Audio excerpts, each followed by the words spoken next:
Hi, my name is Nadia. And I'm Connie Wang, and we're the girls of Wonder Womb!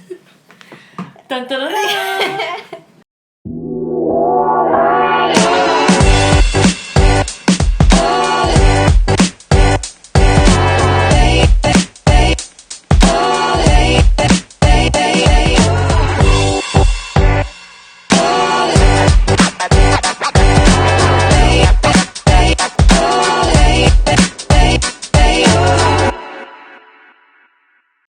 Okay, Connie, who are you? Yes, so my name is Connie Wang. I'm a professional actress and creator. And Nadia, who are you? My name is Nadia Rosemond, and I am an educator that works in post-secondary education. And together we created Wonder Womb. What is Wonder Womb? Wonder Womb is a series dedicated to helping women heal themselves naturally and holistically. And what you'll get from the series is listening women's stories as they heal themselves. You'll be learning some tools, resources, hearing from professionals in different environments and different healing spaces that hopefully as you listen and watch with us, you're able to take on and apply to your own holistic healing journey for yourself. So what inspired you to start Wonder Womb? So I was really taking a look at okay, how can I empower the world? Yeah. No big deal. No, yeah. Easy task. I was like, I'm up for a challenge. And, something that has always just been in my journey, it was, being so committed to healing my PCOS. And that's something that, was also private. I didn't talk about it much. Yeah, and then, but the thing is though, then I healed it. I live with it, but it's out of a space where we're healed. Essentially, my doctor was like, "You're a good girl," and I was like, "This was something that I felt like hasn't been done before in a way. It's not common because a genetic disorder is a genetic disorder, and then it's just well, live with it. Here's the pill." And I was like, "Okay, I'm gonna do something else." So I spent, the last decade trying on holistic healing, all sorts of different modalities. Yeah. That led me here, and now I get to live a healthy life, and be in flow, and just woo. So I started a Wonder Womb because I wanted to give this to the world and give this to other women and their partners, and really what's there is to have humanity be fertile. Ooh. Yeah, it's the human race is at stake when you really think about it, because one of the side effects. Big one of PCOS is infertility. Okay, what is PCOS? Okay, yeah. So PCOS stands for Polycystic Ovarian Syndrome. And it means that someone who has PCOS has a lot of cysts on their ovaries. Okay. And because of that, it's hard to get a period. It's hard to cycle. Yeah. And so what happens from that as well is there's different side effects. As an East Asian woman, I don't get typical or similar side effects to other races. And I'm not just making that up. That's backed up by my endocrinologist who specializes in East Asian women who live with PCOS. So one of it is I don't have facial hair. I don't have a hair growth. And weight gain also isn't... Okay. So then I just have it and you can't tell. Except for it's hard to get periods and cystic acne. And some of the symptoms you were mentioning, I feel like women experience, but we just say, oh, this is normal, or this always happens, or I always have gaps in my period. So how did you know something was wrong? What were your symptoms like? Yeah. So I'm going to take you back 10 years ago, okay? Yeah. So...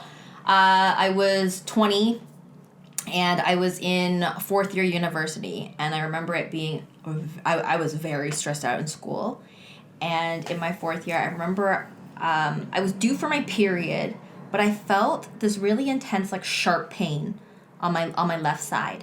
I was like, oh, that was weird, and it happened once or twice, and then I didn't get my period, okay, and then it went. And then I could feel the next month I got period on my right side. Okay, and I could feel it. But I never felt it like that before. There was just like pain that was coming in. Okay. But then my left side, it kept like skipping. Like I would spot maybe, but I wouldn't get a full period. And then my acne was like it was really intense. It really hurt. That's what was stopping. Pain. Yeah, it was painful, and it was like pulling away from me being able to study, to be able to be present, doing what I was committed to be doing as a student, like to study, and also really impacted my self-esteem. I was just thinking like beauty, your image. You know, and I was 20 and like finally like being like in a space to be like, yeah, I want to date. Like at that age where you're kind of like, oh, maybe it's time. But then it's like so held back. So, and also I was in theater school, like pursuing the dream of being an actress. So that was also in the back of my mind. I was like, how is this all going to work? Like I look like this. No, doesn't matter how much. Yeah, I feel like this. Doesn't matter how much makeup I put on. It's kind of like I'm walking around very disempowered and confused, like lost. Yeah, and then just wondering what's wrong with me because I'm not getting my period on time, either, and it's very irregular. It's so sporadic.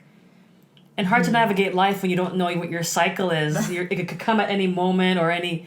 Or just not. Oh gosh. So then, like, yeah, living in that space of wondering, like, is this gonna come? Or, like, you're just, like, constantly wondering what's going on with my body. Wow. Yeah. So I guess what was, like, the first solution that you used? Yep. So I went to the doctor, and I told her my symptoms. And at the time, she was like, okay, this sounds like PCOS, so I can prescribe you birth control right now. Okay. And I said, and right when I heard that, I was like, this feels really weird. Really? And I remember asking, like, are there any other, like, solutions, or are there any other, options? She's like, no, it's genetic, like, that's the it. pill. Yeah. And then I remember asking and being like, what happens when I'm, like, in 7 years from now when I want to have babies or something? She's like, well, you get off it, and then we'll put you on other medicine to induce to induce pregnancy. So no matter what, it just felt like I was always gonna be tied to medicine. Which something about How it, did you? I just didn't like. You already didn't feel something. Yeah, I just feel like I can't be myself. Oh. Like I can't, like who I am isn't good enough just as I am. Oh wow!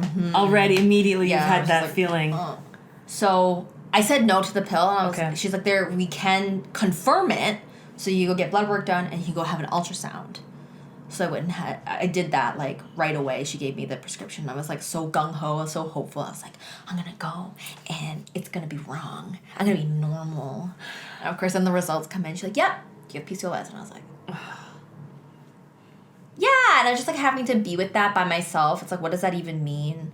I told my mom, and she's like, and there was, like, a lot of, like, like, I have cysts. Oh. It's normal. Like, my aunt has cysts, too. It's normal. But there was something about that being normal that really just... Yeah. I was like, almost your womb was like, it's not normal for us. Yeah. Don't give up on me. Yeah. That's amazing. That's powerful and amazing. Okay, so the doctor's prescribing you the pill. Like, do you go... Like, what was next? Did you go for it? Did you not go for it? Yeah. So at this point... I was like, okay, yeah, I'll start it. And then, so I started taking the pill, and I was getting my periods regularly, and my face was all clearing up, to the point where I still wasn't happy, because I was like, I feel so fake. Oh. Because I would look at myself in the mirror, and I could tell there was, like, my skin was almost too perfect. Oh, wow. I've always had acne, like, adult acne, or, like, and I'm, like, looking at my skin, and I was like, huh.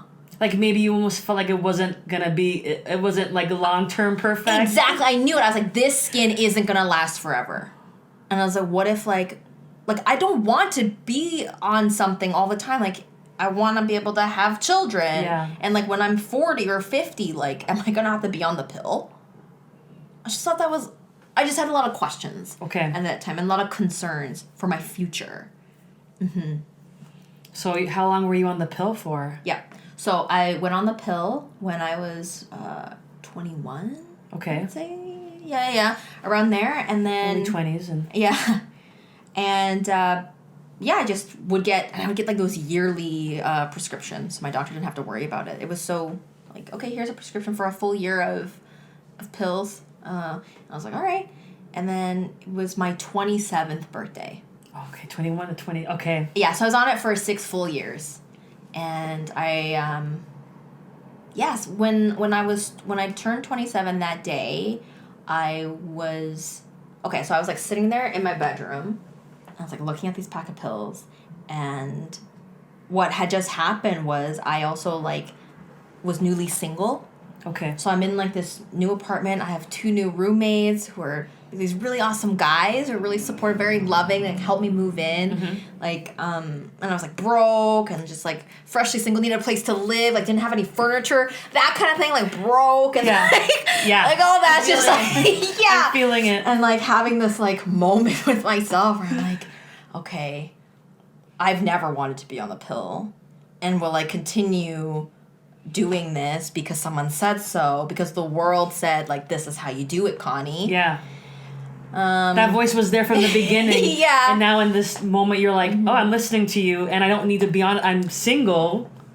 And and the thoughts that were coming to me were well, you know, once I left that relationship as well, like all these doors, like I was acting too. Like I was like, for the first time, like really just turning my life around, really seeing like my dreams as a possibility, and like it was happening. So I was like, if I'm such a powerful creator in my life with my career and the people in my life, like why do I have it that I'm so disempowered around my body? Like I can't make a shift in my body, right? Because I was like, yeah, I'm an actress, I'm gonna be a lead, and boom, it happened. Done. So I'm like, why? What's stopping me from being like, no, like you said it's a genetic disorder, PCOS is, but I say no. I'm here to heal it. Like, what's stopping me from that? And I remember thinking to myself, I was like, what is stopping me from that? Why don't I just go for it? Because this whole time I haven't even tried. I've just been listening to other people. That's true. Right? So then I just like tossed in the garbage, and I was like, whoa. I was like, and then immediately I felt angry. Oh. Because I was like, that was actually way simpler. Like I literally just needed to just throw everything out. But why didn't I do that earlier? Why did I spend 6 years of my life like going against my body? You know? So. But you were in a state of like, I want to heal, and this is like the track to healing. That's what we're programmed to just follow, that first professional. Yeah.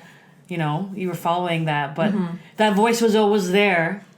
And then in that moment of change, and you're like, I'm manifesting all this around me. Why can't I do it in my body? Yeah. Yeah. Oh, wow. Yeah. So I threw the pills out that day, and then, it felt angry. Yeah. Like, why didn't I do this earlier? Why didn't I believe in myself earlier? So there's a bit of, like, kicking myself there, beating myself up a bit. And then what was also there was, what's next? Like, I'm so alone in this. Like, I need assistance. I felt like I was doing something really wrong, because I was like, oh my God, I'm going off from like, modern medicine, like, going away from, like, doctor's orders. Like, how dare I? And the pill is so, like, celebrated. Like, this is this amazing invention for women. That's exactly it. So you're like, I'm going away. You're throwing it out. It's like this is empowering. So I bought into it, and I was like, this is, like, the exact opposite. I hate it. Like, I hate how it makes me and then feel. you're like, ah. Yeah. It was all there. Okay, so now we're here in this moment. What's life like for you now? Life is so incredible. I'm so happy. I'm healthy. Like, that's the best part. I got this awesome doctor, Dr. Laddick, who you'll hear about, who you'll meet. Yeah. And I met him a few months after I went off the pill. Just like, he was a magical manifestation, I like to say. And a lot of other people along the way. And it was so great because last year, so end of 20, what year are we in? 2022, 2021 or 2020? End of 2020 or beginning of 2021. He said, hey kiddo, your blood test results came back, and you did it. Like you healed it. You're like, come see me once a year. Wow. Yeah. I know, it's so good, and my periods are regular. I just feel so free and in tune with my body. That's really what it is. Like, I feel so at home in my body. That was like the biggest... At home in your body. Yeah. Wow.